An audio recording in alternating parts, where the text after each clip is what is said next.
Épisode 3. Le rôle du système immunitaire dans la prévention du cancer et l'immunothérapie. Dans les 2 épisodes précédents, nous avons appris que le danger ne réside pas toujours dans un système immunitaire faible ou excessivement fort, mais plutôt dans la perte d'équilibre. Aujourd'hui, nous allons aborder un sujet plus précis, le cancer.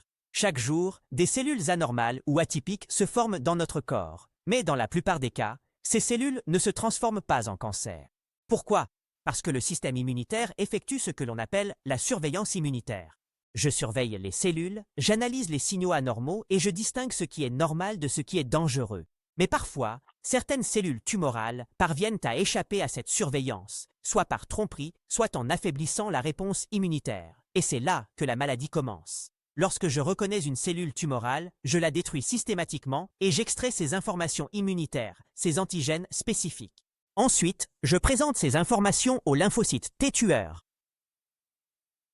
Les lymphocytes T cytotoxiques sont les soldats d'attaque de précision. Lorsqu'ils reçoivent les bonnes instructions, ils ciblent et détruisent les cellules tumorales sans endommager les cellules saines. Et n'oublions pas les cellules tueuses naturelles.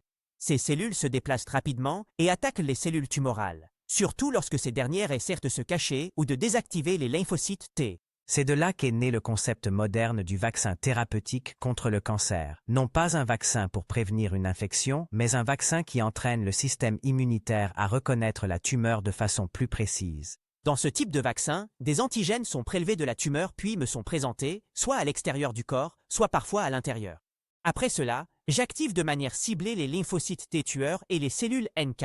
Mais le succès ne dépend pas uniquement de la force de l'attaque. Il repose aussi sur la régulation, c'est-à-dire l'activation du système immunitaire sans perdre le contrôle, afin que le traitement ne finisse pas par endommager les tissus sains. Le secret ne réside pas dans une immunité plus féroce, mais dans une immunité qui comprend, surveille et intervient au bon moment. Le système immunitaire n'est pas une arme aveugle, mais un système intelligent. S'il est correctement guidé, il peut prévenir et même aider à traiter le cancer. Cordialement, Dr Maliki.